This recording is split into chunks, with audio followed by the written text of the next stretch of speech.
साथियों, हमने अंग्रेजों के जमाने से चले आ रहे अभियान को भी जड़ से खत्म कर किसानों को बड़ी राहत दी है। कृषि भूमि पट्टा एक्ट लागू करके पट्टेदार किसानों को और भूमि मालिकों के बीच विश्वास भी बहाल किया है।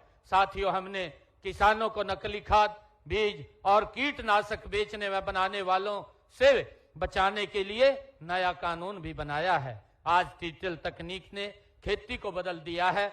हमने ड्रोन, रिमोट सेंसिंग, एआई आधारित निर्णय प्रणाली और डिजिटल खेती जैसे नवाचारों को आप किसान भाइयों तक पहुंचाने का काम किया है। मुझे गर्व है कि हमारे प्रगतिशील किसान भाइयों ने सब्जी व फलों की खेती करने के लिए net house, poly house, high tech green net house आधुनिक तकनीकों को आज अपना रहे हैं।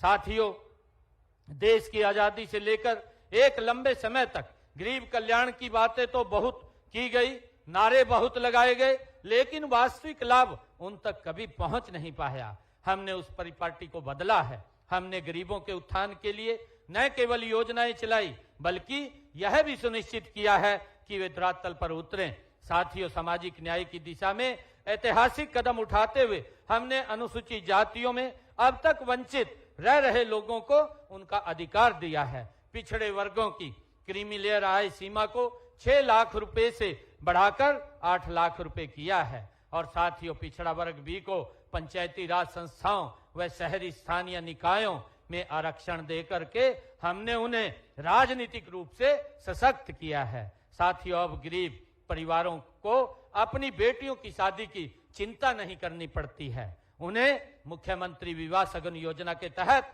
71,000 रुपए तक सुगन राशि दी जा रही है। साथियों, गरीब के सिर पर अपनी छत हो, यह सपना पूरा करने के लिए प्रधानमंत्री आवास योजना के तहत हमने 1,56,000 मकान दिए गए हैं। साथ ही मुख्यमंत्री आवास योजना के तहत शहरों व गांवों में 27,000 से अधिक गरीब परिवारों को प्लाट भी दिए गए हैं। गांव में पंचायती भूमि पर बने 500 वर्ग गज तक के मकानों पर काबिज लोगों को मालिकाना हक देने का काम भी हमने किया है। साथियों, हमने सामाजिक सुरक्षा पेंशन बढ़ा करके 3,200 रुपए मासिक कर दी है, जो देश में सर्वाधिक है। दिव्यांग पेंशन का दायरा बढ़ाते हुए इसका लाभ 10 अन्य श्रेणियों को भी दिया गया है। साथियों, इसी प्रकार पीएम सूर्य घर मुफ्त बिजली योजना के अब तक 47,342 सोलर सिस्टम लगाए जा चुके हैं और दयालु योजना के तहत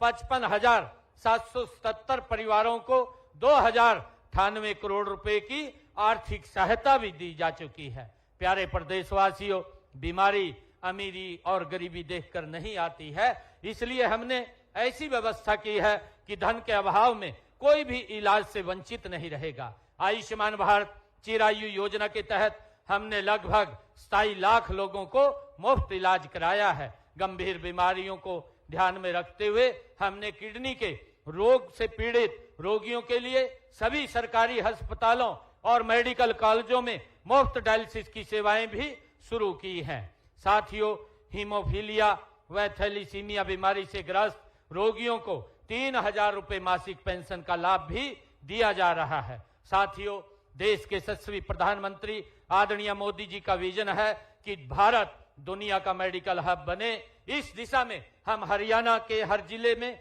एक मेडिकल कॉलेज खोल रहे हैं। इस समय पर देश में मेडिकल कॉलेजों की संख्या बढ़कर 17 हो गई है और 3 पर निर्माणाधीन है। भाइयों बहनों, खेल का जिक्र होते ही हर हरियाणवी का सीना चौड़ा हो जाता है। हमारी मिट्टी में ही खेल बसता है। हमें गर्व है, हमारे खिलाड़ियों ने पेरिस ओलंपिक 2024 में देश द्वारा जीते गए 6 में से 5 पदक हमारे खिलाड़ियों ने जीते हैं। और इसी प्रकार टोक्यो ओलंपिक 2020 में भारत द्वारा जीते गए 7 पदकों में से 4 पदक हरियाणा के खिलाड़ियों ने भी जीते हैं। इसी प्रकार अन्य राष्ट्रीय अंतर्राष्ट्रीय प्रतियोगिता में भी हमारे खिलाड़ियों ने अपनी प्रतिभा का लोहा मनवाया है। साथियों, इन उपलब्धियों का श्रेय हमारे खिलाड़ियों की अथक मेहनत, उनके माता पिता के त्याग और हमारी सरकार की खेल नीति को भी जाता है। इस नीति के तहत हम पदक विजेता खिलाड़ियों को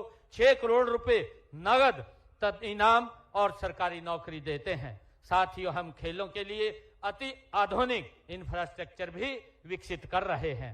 हम माननीय प्रधानमंत्री जी के fit India hit India vision को साकार करने के लिए गांव में जिम खोल रहे हैं। अब तक ग्रामीण क्षेत्रों में 382 इंडोर जिम खोले जा चुके हैं ताकि हमारे युवा खेलों के मैदान में पसीना बहाएं,